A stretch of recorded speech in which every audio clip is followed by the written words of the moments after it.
Star Wars The Clone Wars was the fourth TV show set in Star Wars after Ewoks, Droids, and Clone Wars 2003, which is not to be confused with the titular The Clone Wars from 2008.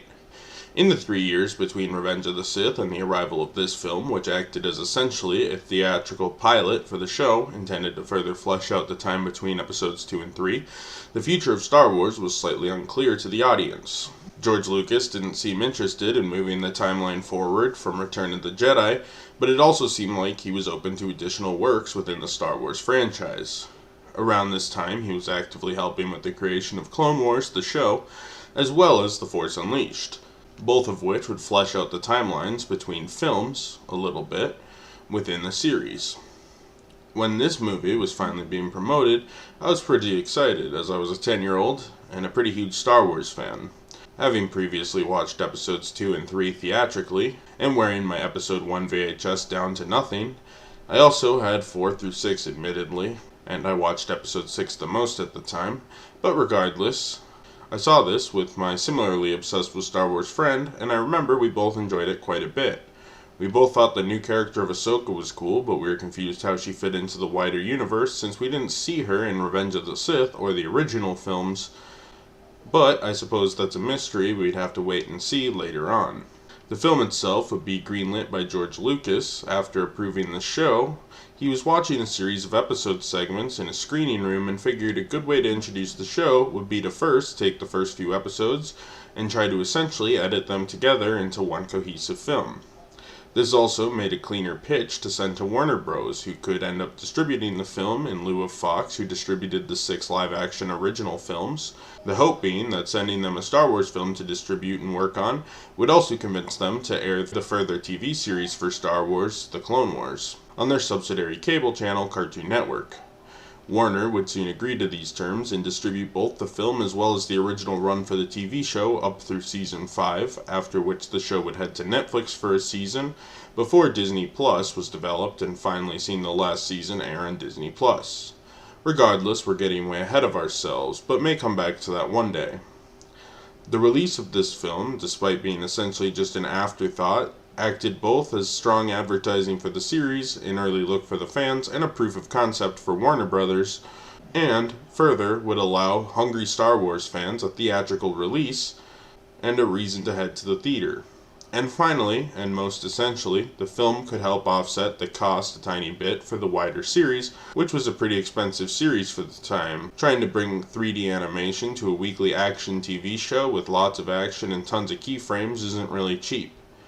Granted, models could be reused between episodes, so really the biggest barrier of entry was finding somebody to pay for it all, and B, offsetting the larger investment. Both problems seemingly solved by releasing this film theatrically. The film is supposedly inspired by the 1989 film Shogun's Shadow. After seeing that film, George Lucas decided to have a Hutt be hunted with the need of a Jedi to protect it. Shogun's Shadow, much like Hidden Fortress, which loosely inspired Star Wars, seems to be a very loose adaptation. From my research, at least. I haven't seen this film. Much like Star Wars, which is a pretty loose adaptation of Hidden Fortress, even though I've seen people call it a remake, a ripoff, that really isn't true. If you watch Hidden Fortress, you can see DNA that Star Wars would eventually use. But from a story perspective, they're both pretty frickin' different. Shogun's Shadow wasn't directed by a director with major crossover with United States audiences. Yasuo Furuhata, bro, I can't pronounce that, don't even make me try. Definitely being more obscure. However, the director worked up to his death in 2019. It's kinda cool that George was also inspired by smaller filmmakers as well as major directors like Akira Kurosawa, who directed Hidden Fortress and had a lot of crossover appeal in the West. Though, it's worth noting, when he was inspired by Kurosawa to make Star Wars, Kurosawa was a fairly new phenomenon to the West. Nowadays, it's pretty easy to find his films, and pretty easy to find fans of his films, and if you're watching this and haven't seen a Kurosawa film, I would definitely recommend it. He's a really good director. I've seen a good handful of his work. Hidden Fortress is pretty good, but Seven Samurai, Yojimbo, Dreams, there's a lot of great movies. Regardless, I do like that we had a major cinephile at the helm of Star Wars. George Lucas is a weird loser just like me. The only difference is that he was able to convert being a weird loser into a multi-billion-dollar worldwide phenomenon that created thousands of jobs and had a lasting impact on both pop culture and the wider culture, whereas I am just some dude in my mom's basement waiting for her to bring me down my Uncrustable sandwich.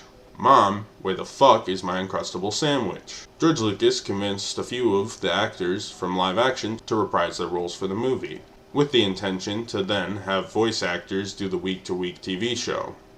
Christopher Lee and Samuel L. Jackson came back to do their roles, but for numerous reasons largely tied to scheduling and probably the massive amount of money it cost to grab both of those actors, they didn't return for the main show. A few other actors like Natalie Portman, Hayden Christensen, Ewan McGregor, and Frank Oz were considered to come back as well for the film, but I speculate, as they are the main cast, it might be a little jarring to change from the original prequel cast to the more animated takes for the week-to-week voice actors. So it was kept to more minor cameo roles like Count Dooku or Mace Windu, who have relatively small screen time. Of course, Anthony Daniels returned as C-3PO. This man would play C-3PO at my local elementary school's rendition of Star Wars if they would have him, and you gotta love him for it. In terms of animation, the creative team wanted to merge supermarionation and manga and feed these inspirations into 3D model art, and when you look at it, and you realize the Clone Wars is definitely literally a supermarionation show with money and modern, and with how creepy supermarionation is, it weirds me out, to the point that now that I know this fact, it's kind of hard to look at the series the same way. I'm kidding a bit, but also this is a good excuse for me to recommend Team America World Police, which uses supermarionation for the film. It's by Matt Stone and Trey Parker, and it's back when they actually had some subtlety to their work. It's not perfect, but it's fun.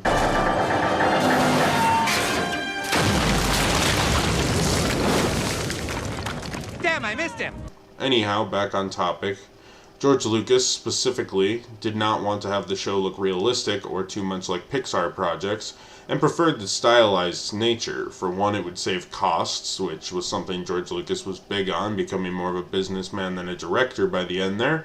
But from an artistic and creative standpoint, it would also allow more freedom within the episodes. Dave Filoni ended up directing the movie, and he's been a driving force in Star Wars animation for years. He also worked closely with George on projects like this, and so Star Wars fanboys think he's the second coming of George Lucas. I don't know if I would go that far, but he definitely keeps Star Wars going with some decent level of integrity, even though I don't always love his ideas. The story is pretty clearly 3 episodes stitched together, with clear little filler scenes to connect what is essentially the pilot and the first story arc. Why they didn't make something new, I don't really know.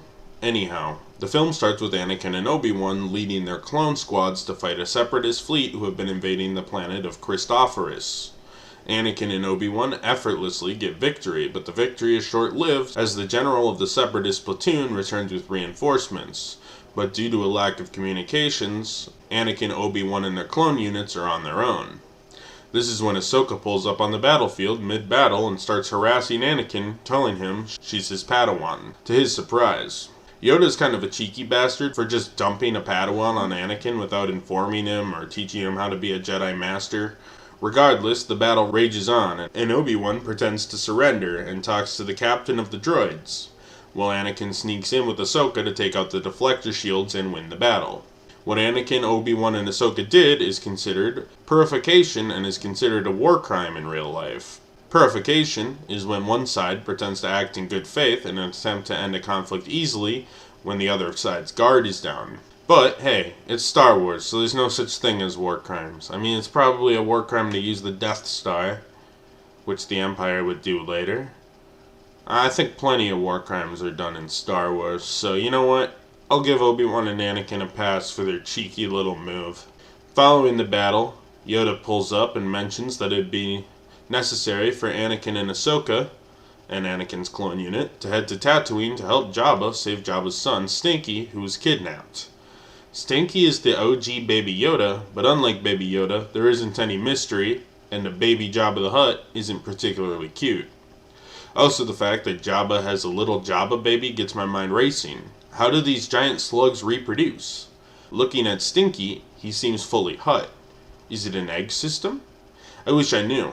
Regardless, Anakin assured Jabba that his son would be returned unharmed since Jabba controls certain trade routes the Republic needs to safely traverse throughout the Outer Rim. Anakin and Ahsoka set off to find Stinky, and the pair and their clones land on the planet Teth, where Stinky is believed to be, and scale a large cliff while under fire from Separatist forces. They end up saving the young Stinky, and at one point we learn this was all staged by Count Dooku, whose hope is to frame the rescuing Jedi of kidnapping the child and killing Stinky. This way, Jabba would give the Separatists the trade routes rather than the Jedi and the Republic. The pair begin to travel back to Jabba, but run into a series of traps along the way, at one point even fighting Azaz Ventress, who's kind of Count Dooku's Padawan, kind of like a proto-Inquisitor, but for the prequel era. The rule of two is kind of sketchy in Star Wars. They kind of try to find the loopholes, get out of that. So there's other people running around with red lightsabers. Regardless, meanwhile, Padme is worried about her husband's involvement in all these, and plans to talk to Jabba's Uncle Zero to try to get some answers, but quickly realizes that he's conspiring with Dooku. Zero has like a modern Elton John vibe going, and it's very bizarre for the character. Never thought I'd want an expanded understanding of Jabba's family, and watching the movie confirmed that I never needed one either. Zero tries to attack Padme and she manages to call in reinforcements and Zero is captured. Meanwhile, finally back on Tatooine, Anakin and Ahsoka attempt to return the child, unaware that Dooku has convinced Jabba that this is a Jedi setup, and Anakin makes it back to Jabba, unaware of what Jabba has been told by Dooku. However, Padme calls and clears shit up, and Jabba promises to punish Zero for working with Dooku, putting his son in danger, and that gives the Republic these Outer Rim smuggling routes to use for their battles and stuff. Yay. The film takes place a bit after the events of Attack of the Clones, both of which take place in 22 BBY, though enough time has passed to create armies and territories controlled by each faction. This would notably take place 3 years before the rise of the Empire. The Clone Wars was a relatively short 3 years, ending in 19 BBY. Since this was kind of a pilot to a larger show, as well as a continuation of events following the Attack of the Clones, both new and old characters would need to be implemented. The addition of people like Captain Rex and the expansion of the role of Commander Cody, for example, were added to humanize the clones, who would soon turn on the Jedi they worked with over the course of the Clone Wars. They also add some talking and stuff to the droids to kind of try to humanize them too, though typically the droids are sort of dumb and comedic characters when they're talking amongst themselves. Anakin returns for this film, as I've stated, and is definitely the protagonist of the film, which is something you can't really say about George's film. There's not like a hard protagonist. But in this one, it's Anakin. Most of the prequels have so many moving parts, it's hard to nail down the lead, as I said. But here, it's pretty clearly Anakin, and expanding his character and adding his new Padawan, having him strike out of Obi-Wan's shadow, shows a little bit of growth in Anakin. It's a very moderate arc, but this allows Obi-Wan and Anakin to operate autonomously throughout the show, and Ahsoka allows for Anakin to bounce off from. At the start of the film, Anakin is kind of this cocky asshole. He jumps around the battlefield, still acting like the same cocky kid who risked his life in an attempt to capture Zam Wesell in Attack of the Clones. Here he starts that way, but at the end of the film, he has Ahsoka, and with that new responsibility, he starts acting a little bit more like an actual Jedi Knight. If you choose not to watch the larger show, this really won't further your understanding of how this noble Jedi eventually becomes Darth Vader. In fact, this movie might confuse that point further. He comes off like a superhero in this movie, and seems like someone who's totally unable to be morally shaken. Perhaps they could have had him talk to Palpatine at one point and start seeding the bonds between those two characters. It has been so long since I've seen the series, and I've never actually watched it entirely at this point, so I'm not sure if this is something they actually expand on and try to kind of leave hints on throughout the show, but eventually I'll come back to Star Wars The Clone Wars, the TV show, and we'll discuss these things further then. But for the movie, if this is your only kind of bridging gap between episodes 2 and 3, you might kind of wonder still, how did this guy become Darth Vader? It still doesn't really make sense to me. It doesn't add up. Ahsoka is the newcomer to this film, and while she would eventually become a fan favorite when this movie came out, critics and a lot of audience members found the character annoying. and were also confused what the long-term plan for Ahsoka was, especially given the fact that she wasn't in Revenge of the Sith. Fans have since warmed up to the character to the point you'd be hard-pressed to remember that originally when she came out, people like Roger Ebert and other major critics were criticizing her in this film, along with some fans. I agree we don't really get any character development from her in this movie, with the character herself being more of a tool for Anakin's story arc in the film, as well as being a light introduction to the character as well, who we would expand upon in the TV series. I wasn't particularly bothered by Ahsoka personally, and as a kid I really liked her, because having any sort of kid Jedi running around to watch with, being around your age and stuff when it comes out, that was pretty cool. You kind of relate to her. But at this point, I don't really have an opinion formed on her based solely on what we see in this film. I didn't find her particularly annoying. I just thought she was kind of nothing. But we'll expand upon Ahsoka further. Like I said, we have a whole show to watch eventually, which we'll come back to. Obi-Wan shows up here as well and really doesn't have much to do since he isn't the focus of the movie. And after Anakin teams up with Ahsoka and heads off, the film more or less writes him out. This also goes for Mace Windu and Yoda, who similarly don't have a ton going on after their brief appearances. Obi-Wan does briefly confront Asajj Ventress, but he's not really a focal point in this movie. Padme has a brief side story when she meets up with Zero and starts unraveling the conspiracy set up by Zero and Dooku. Again, Padme is much more of a functional character in this plot than someone that goes through a true story arc. Captain Rex shows up for the first time here and is part of Anakin's team as a character. He definitely doesn't do a ton in this one, but it is notable he'd eventually become a very important part of the wider The Clone Wars series, frequently working with Ahsoka and Anakin on various missions. I can also remember some of my favorite Rex episodes just off the top of my head, like Rookies. Lots of good Clone Wars action in that show. Regardless, Jabba shows up to help get the plot rolling, but doesn't have a huge impact on the plot overall, and Stinky, his son, is more or less just a MacGuffin. Count Dooku is back in this again. His role is a pretty functional one as well. His goal is to keep the Jedi and the Republic from gaining access to Jabba's trade routes by trying to frame the Jedi and capture and eventually kill Stinky the Hutt. I'll mention this now. Part of the problem with this film is, while there is a plot that happens, we don't really have a hard antagonist. Kind of the reverse problem of the prequels. Is it Zero? Nah, he just kind of worked with Dooku and was more or less there as a way to tidily pack up the plot. And they even had to get Padme to come off to the side. Anakin and Ahsoka don't directly meet Zero in the entire film. So probably not. Was it Dooku? Not really. He just kind of passively sets up a war plan that sends our characters on their journey. Was it Asajj Ventress? No, she was sent over by Dooku to just kind of fight them in a couple scenes. I don't know who the main villain is supposed to be. I guess maybe just the kind of idea of the Separatists, which is probably something largely the Clone Wars has going on. It's more of an adventure movie.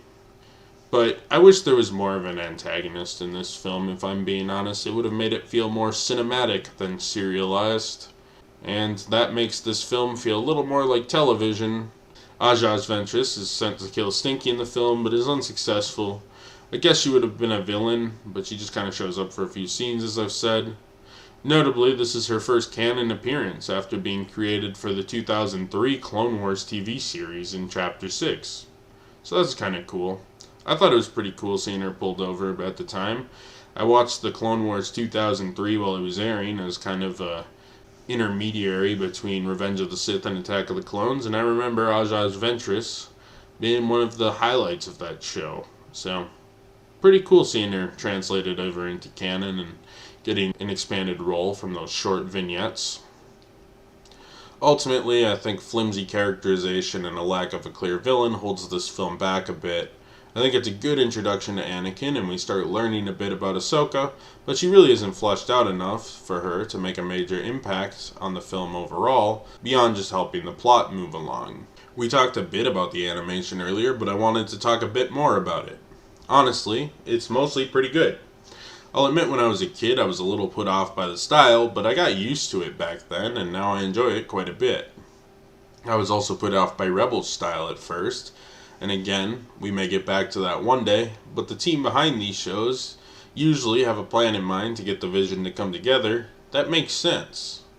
And a certain level of work needs to go into it to create a unique look and feel, as well as make it possible to do week by week. And typically, while these styles are new and somewhat off-putting at first, once you get used to them, I quite like the Clone Wars and Rebels style. The Clone Wars film at the time was unique in being the only theatrically released Star Wars film without a title crawl, instead employing an opening narration that brings to mind the wartime reels from the pre-television era when a dramatic narrator would voice footage of the war. This option would give a similar contextual information that you might get from the text crawl, but save some time and set a different vibe that makes us feel like we're jumping into an almost documentary-esque view of the war going on, rather than one of the full epic stories that we see in Star Wars. The film actually does a really good job embracing its style. In terms of set pieces, the film does a good job of creating engaging set pieces, with things like the part where they ascend a cliff atop an AT-TE walker and are deflecting blaster bolts and stuff. Though admittedly, those set pieces really slow down as Ahsoka and Anakin journey to protect Stinky the Hutt, the back half of this film being quite a bit more boring than the first half, admittedly. Tonally, the film is almost intended to be a fun romp, introducing Ahsoka and Rex, and the format of the show a little bit. While occasionally the Clone Wars can get really dark, that didn't happen here. Rather, it's much more of a proof of concept for the wider show, which tonally varies almost episode to episode, so the film itself kind of had to pick a tone, and it was choosing a fun romp. The film was composed by Kevin Kiner, and while it followed the philosophies of John Williams' score for the core film, I think the film reel war footage style that this show sets up would be a little weird with Williams' epic scores.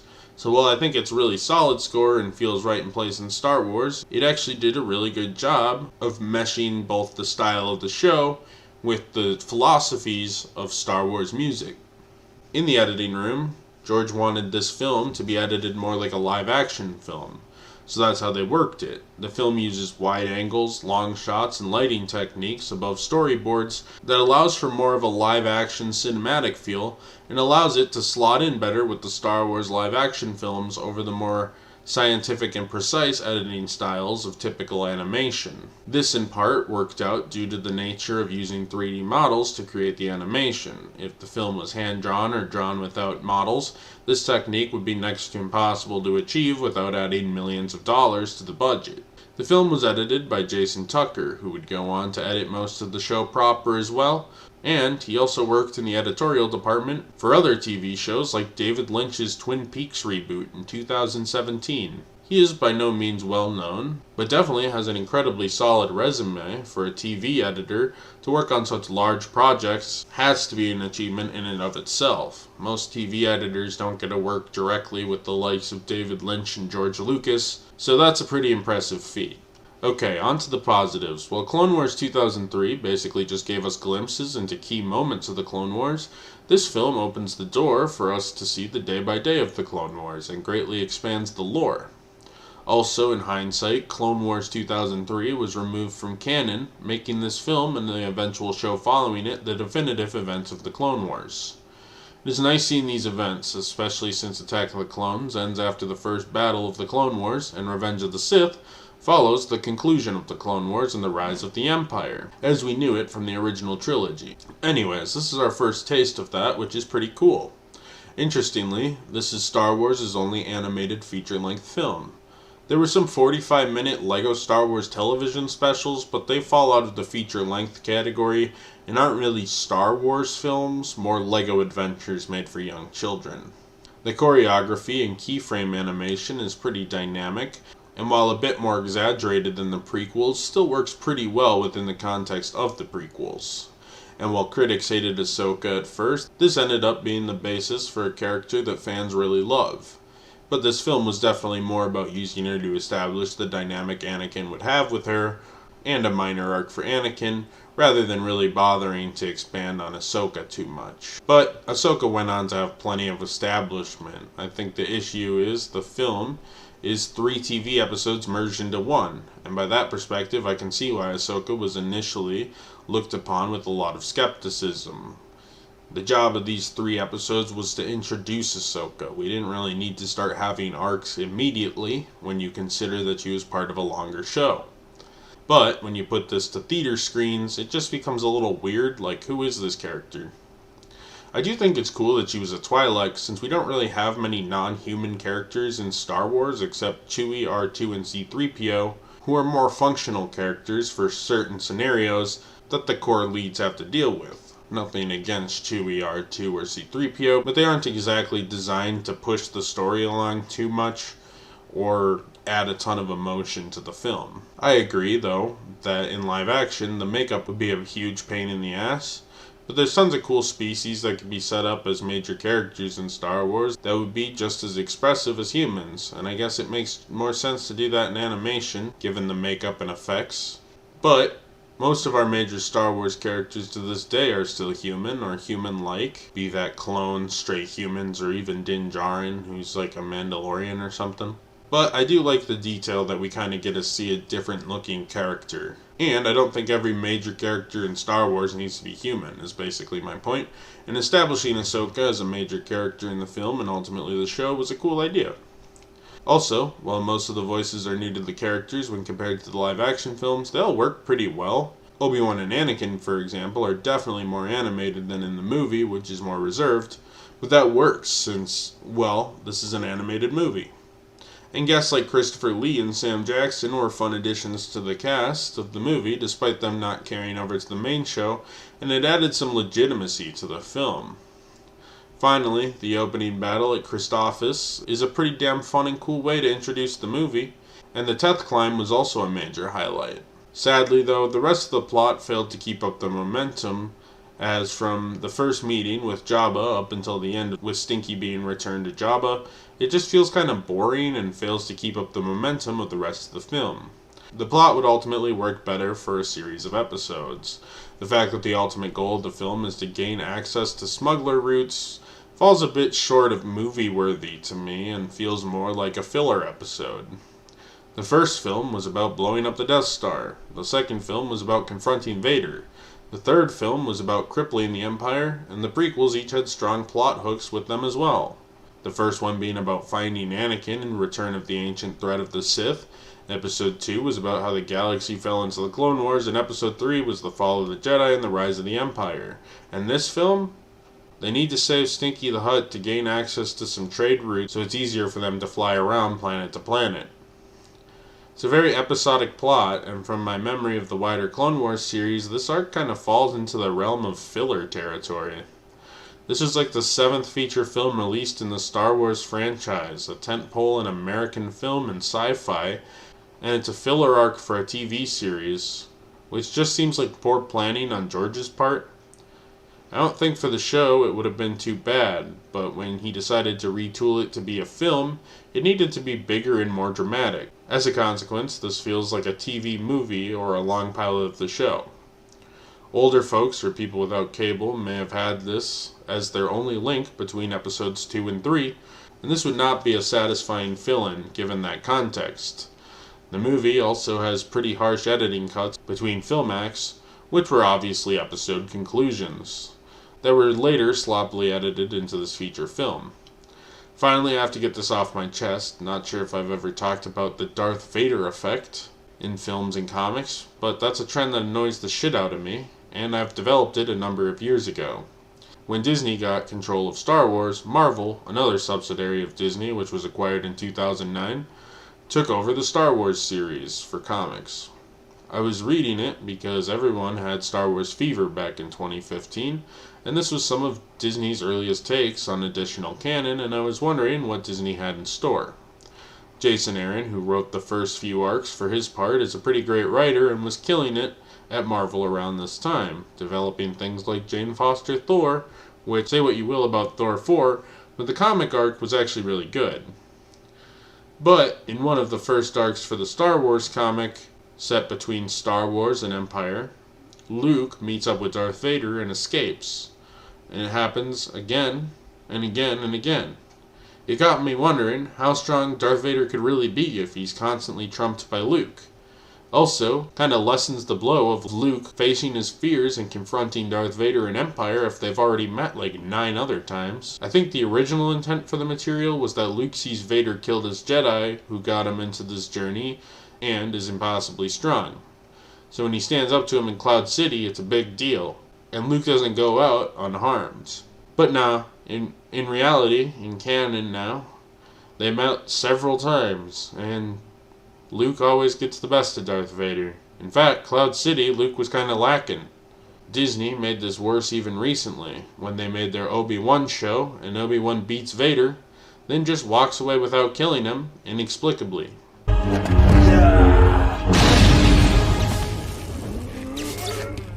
Goodbye. I don't want to hear any bullshit about it either. Obi-Wan says, "You're too far gone," and in Revenge of the Sith, brutally slices the limbs off of his friend he's known since a kid, and left him to burn to death in lava. You're telling me 10 years has passed, he's become Vader, committed numerous atrocities and war crimes, and Obi-Wan's too scared to just slice his head off, you know? Goodbye. Anyways, what does that have to do with Clone Wars? Well, Anakin duels Dooku briefly towards the end of the film, and the only thing that kept him from detaining Dooku was the fact that Dooku revealed that his Magna droids were attacking Ahsoka and she was outnumbered, so Anakin went to rescue her. That's all well and dandy, but in Revenge of the Sith, Anakin tells Dooku his powers have doubled since the last time we met. Anakin clearly feeling vengeful from when Dooku defeated Anakin in a humiliating loss during Attack of the Clones. But actually, apparently, Anakin just beat him up here without much issue. Really strips any sort of emotion from that fight in Episode 3. Keep in mind, this film takes place the exact same year as Attack of the Clones, so Anakin should be really mad at Dooku, especially since Anakin becomes Vader. Where's the anger? Why didn't he kill him here? What's changed? Why is Dooku so easy to beat? It's also the Vader effect. Dooku got nerfed. Why not just have him fight Asajj Ventress or something? He definitely needed a climatic fight, don't get me wrong. I just think the implication that Anakin has to beat Dooku makes Dooku look like kind of a weak bitch and removes the punch that it had in Revenge of the Sith. Also, I think half the reason Anakin decapitated Dooku is because he was still kind of angry with him, you know? Limb for a limb. And it kind of was the first domino that led him to his path towards Darth Vader, trying to get that revenge. Overall, I really don't like this film, in all honesty. Anakin's story arc was really the only meat on the bone here in terms of expanding the Star Wars story, and it doesn't really do a lot to help lessen the tonal whiplash of Anakin turning to Darth Vader. Ahsoka's a cool new character, but the movie doesn't really introduce her in a particularly satisfying way. We needed more drama or something to the character. Also, we needed a stronger villain. We have a bunch of people scheming, which would be fine for a filler arc of a TV show, but it's not super satisfying in a cinematic film. Overall, I wish I liked this film, but unfortunately, it falls a bit short for me in many aspects. I really think the first half is better, and the second half feels like a filler arc for the Star Wars The Clone Wars TV series. If they're gonna make a cinematic film based on this television series, or to introduce this television series, they should have really upped their game in terms of what they were presenting to the film-going audience, and perhaps made it a more satisfying bridge for people who opt out of the TV show and just want to see some expanded lore between the movies. Star Wars The Clone Wars, the film, and the subsequent TV series are the only pieces of pre-Disney Star Wars media that was pulled over into the wider Disney canon beyond the core 6 films. And the first 6 seasons of The Clone Wars and this film are the only pieces of Star Wars media, besides the core 6 films, that exist in both Legends and Disney canon. Notably, Season 7 isn't considered Legends, since it was conceptualized after Disney's takeover of Lucasfilm. So if you just want to see the Legends stuff, watch this film in Seasons 1 through 6, because hard resetting a continuity is generally leads to some confusing results. The Clone Wars made a bit over $68 million on a budget of around $8.5 million, though I think the budget may be in part due to the voice cast additions like Christopher Lee and Sam Jackson, who were mostly hired for promotional purposes, I imagine. The average episode costed $1 million, which was expensive for the day, so some of that $8.5 million could have been the overall production of the show rather than exclusively the film. I'm thinking like character development and stuff, not directly further episodes. I don't think $8.5 million created the whole first season. But based on my estimations and what Lucas said, I would guess about $4 million came to production. 3.5 was probably concept art, paying the live action actors like Christopher Lee and Sam Jackson to return and that kind of thing. Overall, I get why they made the film. But if Lucas thought they should do this, I think they should have filtered the Stinky the Hut shit back into the larger television show and made a more core and concise plot that would perhaps better introduce Ahsoka, hint more at Anakin become Vader, and make it more satisfying to people who don't watch the show itself, as well as make it a stronger pilot for the show. It's been a long time, but I remember episodes like The Lair of General Grievous as well as Rookies, I think both are Season 1 episodes actually, being some of my favorite episodes of the TV series and some of the most memorable Star Wars media in my mind. Anyways, next up will be my review of Wonder Woman for my larger DCEU retrospective, but if you're a Star Wars fan and watching for that, I'm also cooking up an Heir to the Empire review as well, so that'll probably be my next Star Wars based review based on the momentum I have on that video right now.